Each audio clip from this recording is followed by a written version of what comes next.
आदरणीय गौरव भाटिया जी को, जो विपक्ष ने इसको मुहिम चलाई। मैं आपका आभारी हूँ। पहली बात तो अनुच्छेद 368 राहुल गांधी को पढ़ा दीजिएगा।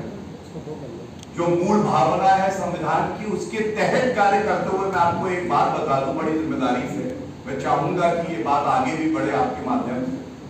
अनुच्छेद 370 टेम्पररी था, संविधान को संशोधित करके ही हटाया गया। राष्ट्रहित में था, आप भी मानेंगे।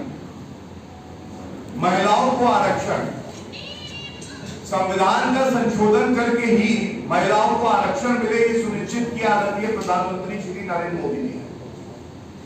इकोनॉमिकली वीकर सेक्शन को 10% आरक्षण, संविधान का ही संशोधन हुआ था। और जीएसटी संविधान का ही संशोधन हुआ था। संविधान का संशोधन कैसे होता है? जनता के लाभ के लिए होता है और भारत के लोकतंत्र को मजबूत बनाने के लिए होता है। ये सुनिश्चित करते हैं, ये गारंटी देते हैं नरेंद्र मोदी जी। और आपातकाल लगाना, मूल अधिकारों का हनन हो जाए और आपके पास अधिकार ना हो, न्यायालय चले जाओ, ये कौन करता है? 42nd amendment of the constitution was amended bye Indira Gandhi, emergency was invoked. तो कम से कम संविधान की बात कांग्रेस पार्टी ना ही करे तो अच्छा है। Thank you. बंधुओं को मेरा नमस्कार। और सबसे पहले तो क्षमा चाहूंगा कि थोड़ा विलंब हुआ, आपको इंतजार कराया। आज की ये जो प्रेस वार्ता है, ये भारत में चुनाव का महापर्व चल रहा है और बिल्कुल स्पष्टता से पहले सकारात्मक बात करते हैं। भारत की जनता ने और उत्तर प्रदेश की जनता ने मन बना लिया है कि पुनः श्री नरेंद्र मोदी जी को इस देश का प्रधानमंत्री बनाना है। डंके की चोट पे पहले बात करते हैं भाजपा की, एनडीए की। 400 पार का आंकड़ा जनता आशीर्वाद देगी और एनडीए पाएगी। 370 प्लस भारतीय जनता पार्टी को मिलेंगे। और हम सब जानते हैं उत्तर प्रदेश वो प्रदेश है जहां से 80 सीटें लोकसभा की आती हैं। और भारतीय राजनीति में अगर अहम भूमिका किसी प्रदेश की रहती है तो वो उत्तर प्रदेश की रहती है, उत्तर प्रदेश की जनता की रहती है। और इस मंच से बड़ी जिम्मेदारी से मैं ये भी कह दूं, यहां कुछ पार्टियां हैं, शहजादे इधर उधर भाग रहे हैं डर के, उस पर मैं आऊंगा। लेकिन जो जानकारी हमारे पास आई है और जिस तरह से जनता का अपार समर्थन भारतीय जनता पार्टी को मिल रहा है, एनडीए को मिल रहा है, भारतीय जनता पार्टी और एनडीए की उत्तर प्रदेश में भी आएंगी 80 में 80 और विपक्ष की जल जाएगी गुरूर की रस्सी। ये लोग बचेंगे नहीं, इनकी सीटें आएंगी शून्य। और अभी मैं वजह भी आपको बताऊंगा। हमें एक बात जाननी होगी, एक तरफ आदरणीय प्रधानमंत्री श्री नरेंद्र मोदी जी का नेतृत्व है, उत्तर प्रदेश में डबल इंजन की सरकार है, यशस्वी मुख्यमंत्री योगी आदित्यनाथ जी हैं। प्रधानमंत्री जी ने संकल्प लिया है, असंभव को जो संभव कर दे वो व्यक्ति का नाम है श्री नरेंद्र मोदी जी। अनुच्छेद 370 कहते थे हटा के दिखाओ, हटा दिया। अब कहते कैसे हटा दिया, क्यों हटा दिया? दर्द होने लगा। भारत की अखंडता का मुद्दा था। प्रधानमंत्री जी ने जो किया, जनता ने आशीर्वाद दिया। भव्य राम मंदिर उत्तर प्रदेश की स्थली पर ये प्रेस वार्ता है, गर्व की बात है, केवल उत्तर प्रदेश के लिए नहीं, पूरे भारत के लिए। 507 साल से जो संघर्ष चल रहा था विचारधारा का, हिंदू अस्मिता का, अगर एक पार्टी गद्दी मिल सकती, बुद्धि नहीं। और इसीलिए जब ये वोट जिहाद का मुद्दा उठाते हैं, देश को बांटने का काम करते हैं, प्रदेश में नफरत फैलाते हैं, तो जनता जवाब देगी। मेरे दो सवाल है आपके माध्यम से जो जनता उठा रही है और आपके समक्ष मैं इसलिए रखना चाहता हूं कि लोकतंत्र में आप चौथा स्तंभ है। पहला, हमने देखा जात के नाम पे ये बांटते हैं। जगह जगह दौरे पे जब हम जाते हैं तो एक सवाल जनता पूछती है, वो कहती है हम भारतीय जनता पार्टी के साथ हैं। क्यों? कहते हैं कि समाजवादी पार्टी के गठन से लेकर अब तक जो पार्टी यादव परिवार के बाहर का अध्यक्ष नहीं दे पाई, जिसको कोई व्यक्ति यादव परिवार के बाहर का योग्य नहीं मिला कि वो अध्यक्ष बन सके इस पार्टी का, वो किसी का क्या हित करेगी? ये सवाल है, उत्तर अखिलेश यादव ने चुनौती देता हुआ आपके माध्यम से। और दूसरा, इस पे भी विचार करिए, 4 करोड़ मुसलमान की बात करते हैं, 4 करोड़ मुसलमान उत्तर प्रदेश में है। कहते हैं कि मौलवी अखिलेश 4 करोड़ मुसलमानों में आपने 4 टिकट दिए और यादव परिवार के 50 सदस्य मान लेते हैं 5 टिकट दिए। तो अपने परिवार का मोह इतना है कि 5 टिकट दे सकते हैं और जिसके बारे में आप कहते हो उनको भी आपने ठगा। ये सवाल है जो उठाए जाएंगे इस मंच से। और एक बात कह के अपनी बात का खत्म करूंगा, आपके सवाल लूंगा उसके बाद। प्रधानमंत्री जी ने कल एक बात उठाई, उन्होंने जनता को भरोसा दिया है कि संविधान संगत बात होगी। संविधान में लिखा है कि धर्म के आधार पर भेदभाव नहीं हो सकता और सर्वोच्च न्यायालय का फैसला है कि धर्म के आधार पर आरक्षण भी नहीं हो सकता है। प्रधानमंत्री जी ने ये बात इंडिया अलायंस से पूछी है, खासकर तुष्टीकरण की राजनीति करने वाली कांग्रेस पार्टी और सपा से, कि क्या आप जनता को ये विश्वास देंगी कि SC ST OBC पिछड़ा समाज जो है उसका हक लेकर आप तुष्टीकरण की राजनीति नहीं करेंगे और आरक्षण के नाम पे मुसलमानों का भला करेंगे और SC ST OBC का हक छीन लेंगे? क्या ऐसा होगा या नहीं, ये आप हर नागरिक को आश्वस्त करेंगे। और जहां जहां कांग्रेस की सरकारें हैं, कर्नाटका से तो मैं होके आया, वहां पर जो गैर संवैधानिक था उसको पलट दिया जब भाजपा की सरकार थी। जब कांग्रेस की सरकार आई तो वापस वो धर्म के आधार पर आरक्षण दें। आज सवाल ये व्यापक है कि जो संविधान के रक्षक होने चाहिए थे वो संविधान के भक्षक कैसे हो गए, संविधान को तार-तार क्यों कर रहे हैं? और ये कुछ प्रमुख बिंदु मैंने आपके समक्ष रखे। अगर आपके कुछ प्रश्न हो तो हम लोग उत्तर देना चाहेंगे।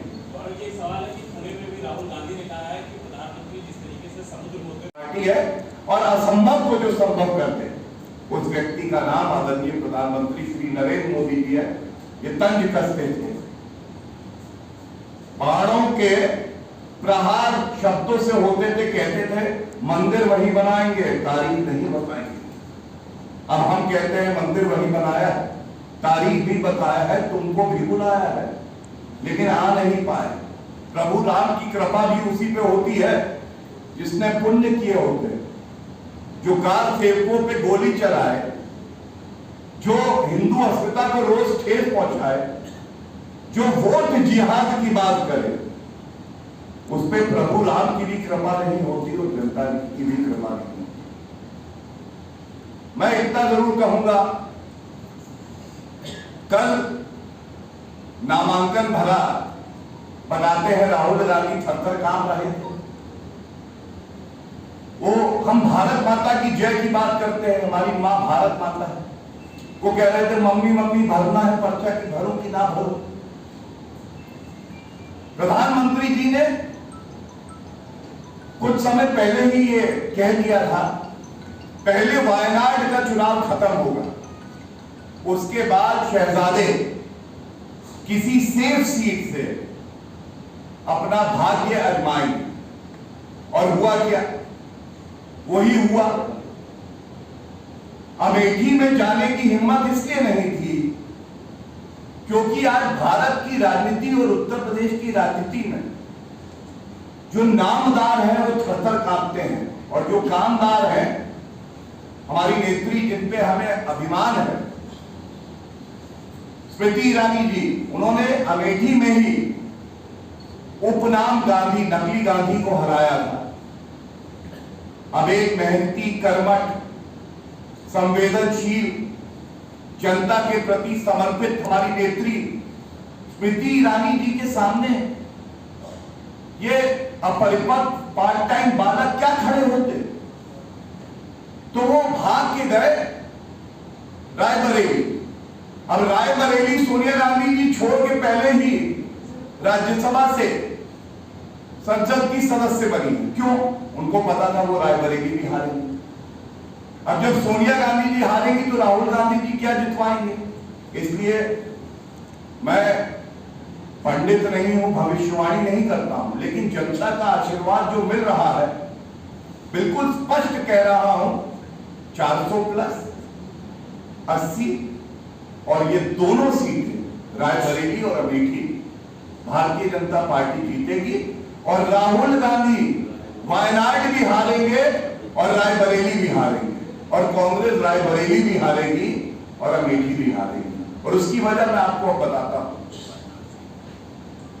सबसे पहले हमें एक समझना होगा कि राजनीति जो है ये कोई पार्ट टाइम काम नहीं है।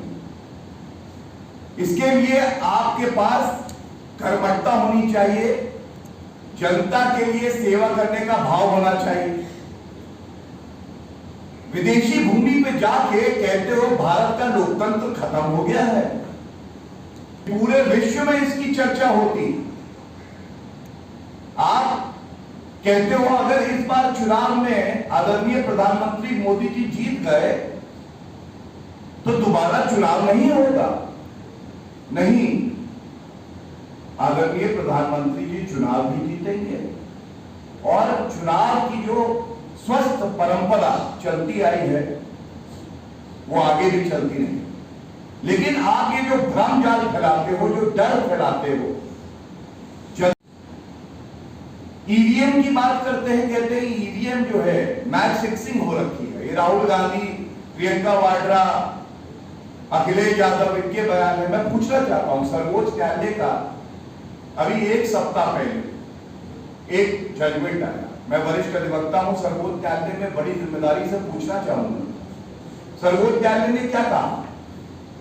सर्वोच्च न्यायालय ने स्पष्ट शब्दों में कहा कि बिना तथ्यों के, बिना प्रमाण के संवैधानिक संस्थाओं पे उंगली उठाना, प्रहार करना, यह स्वस्थ परंपरा नहीं है। इससे भारत के लोकतंत्र का नुकसान होता है, और उस याचिका को जो वीवीपैट को करके थी उसको निरस्त किया।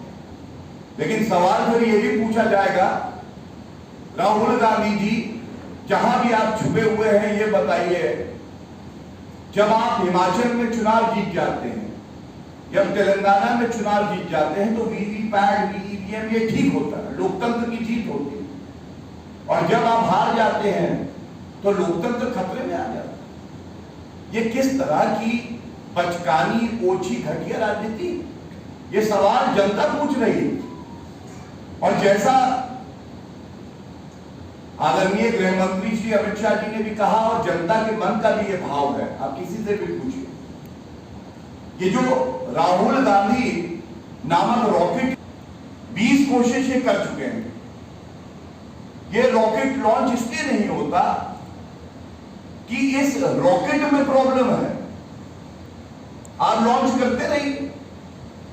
बताया जा रहा है, रॉबर्ट वाड्रा जी भी कह रहे थे कि हम भी लड़ना चाहते हैं। भाई अगर राहुल गांधी का रॉकेट डिफेक्टिव है तो हमें लड़ने दे दो। लेकिन हमने देखा किस तरह से परिवारवाद की पराकाष्ठा, चाहे कांग्रेस पार्टी हो चाहे सपा हो, पुनः राहुल गांधी मैदान में कूदे। और इसी तरह से सपा पे भी अभी बात करेंगे, विस्तार से करेंगे, वहां पे भी परिवारवाद की पराकाष्ठा है। जो महत्वपूर्ण सवाल है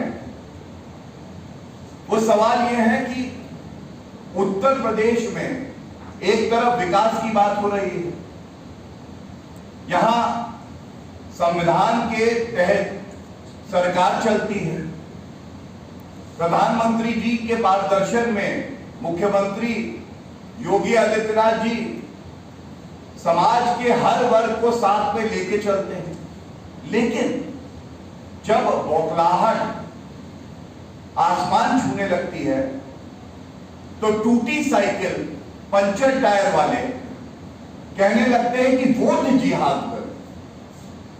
और मैं आपसे बड़ी जिम्मेदारी से कहता हूं, representation of peoples act, model code of conduct इस बात की इजाजत नहीं देता कि आप कोई भी सांप्रदायिक बयान दे और धर्म के आधार पर कोई भी वोट मांगने की अपील करे। तो ऐसा क्यों हुआ? ऐसा इसलिए हुआ क्योंकि चाहे कांग्रेस पार्टी हो चाहे घमंडिया गुट हो, इनके कण कण में हिंदू विरोध है। कांग्रेस का मैनिफेस्टो कहता है बहुसंख्यकवाद की कोई जगह नहीं।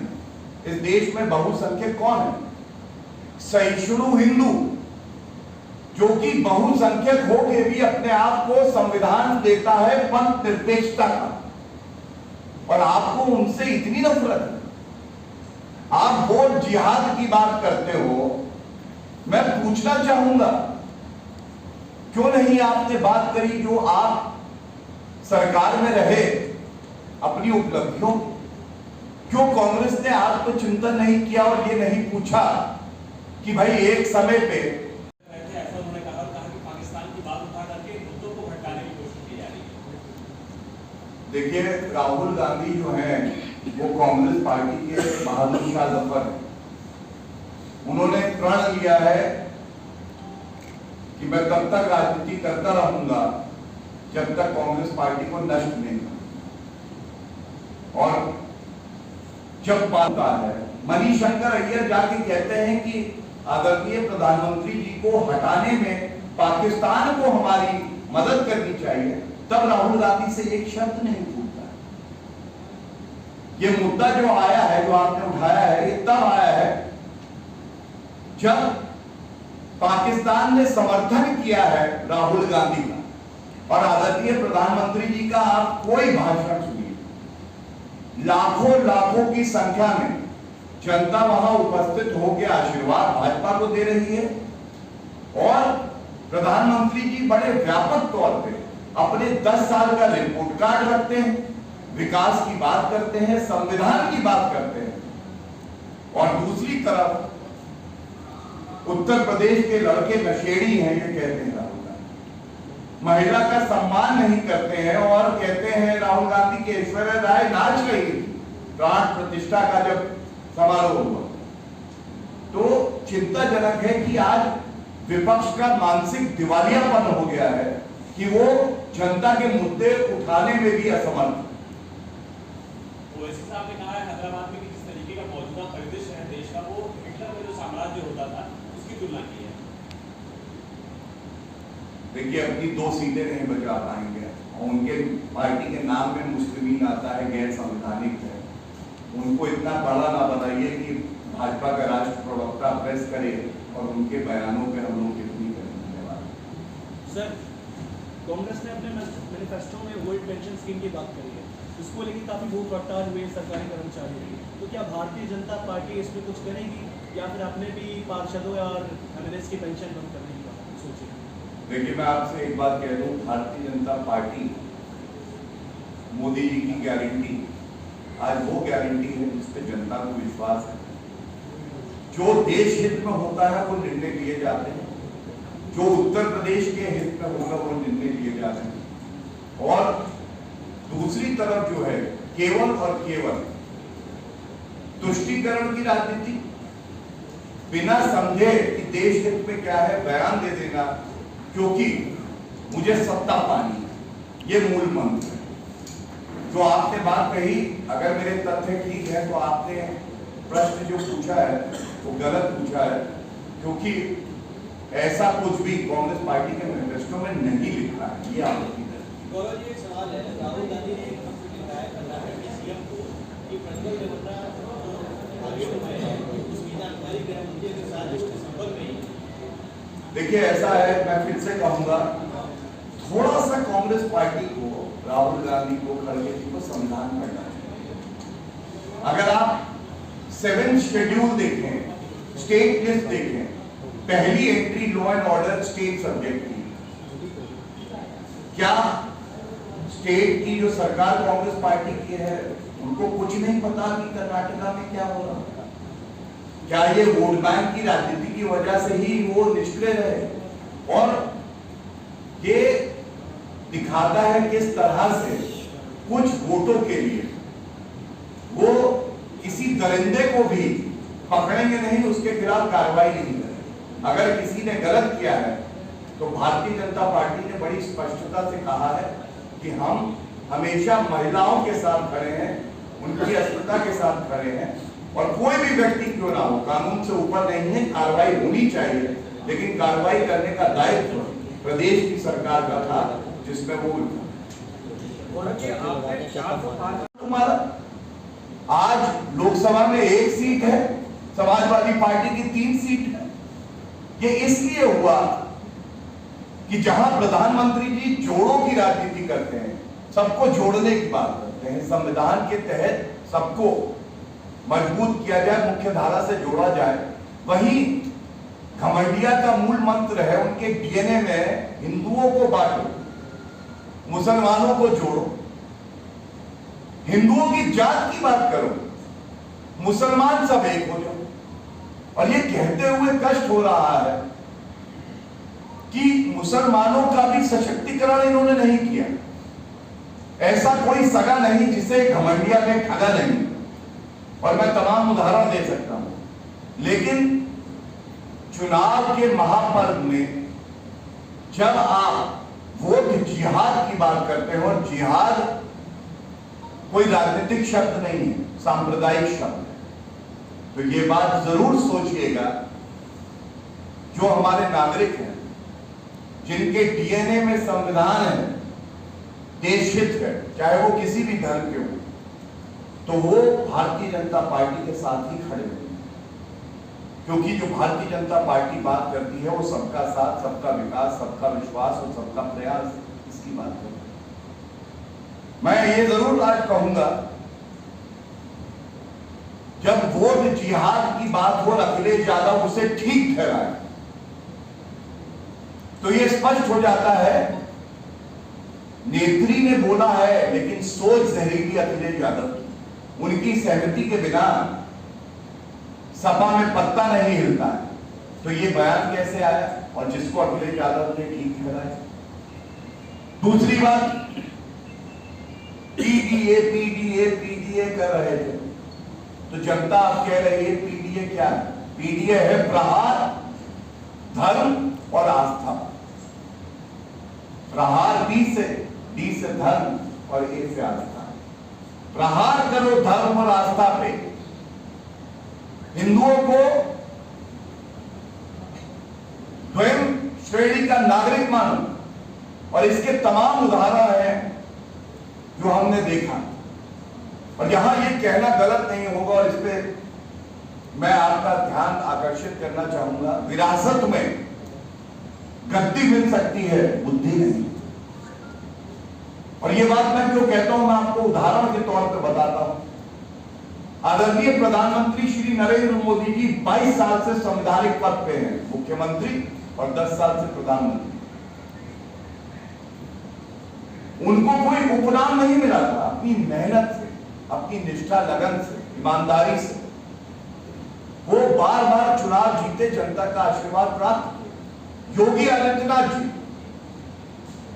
वो मुख्यमंत्री बने, 2022 में पुनः चुनाव हुआ, जनता ने आशीर्वाद दिया, क्योंकि मेहनत करी, विरासत में गद्दी नहीं पाई थी, लेकिन बुद्धि थी, संविधान का पालन कैसे करना, जनता को साथ में लेके कैसे चलना। और 2 उदाहरण और दे दूंगा दूसरी तरफ के, कांग्रेस पार्टी, राहुल गांधी कहते थे कि अमेठी हमारा गढ़ है, गढ़ में हार गए, 80 सीटों पे 1 सीट पे आज है कांग्रेस उत्तर प्रदेश में। दूसरा उदाहरण अखिलेश यादव का, मुलायम सिंह यादव जी ने गद्दी पे जो बैठा दिया 2012 में, 2017 में रिपोर्ट कार्ड आना था आधे मुख्यमंत्री का, आधे मुख्यमंत्री का रिपोर्ट कार्ड आया, जनता ने लिखा एफ फेल, पुनः मुख्यमंत्री नहीं बना। क्यों? क्योंकि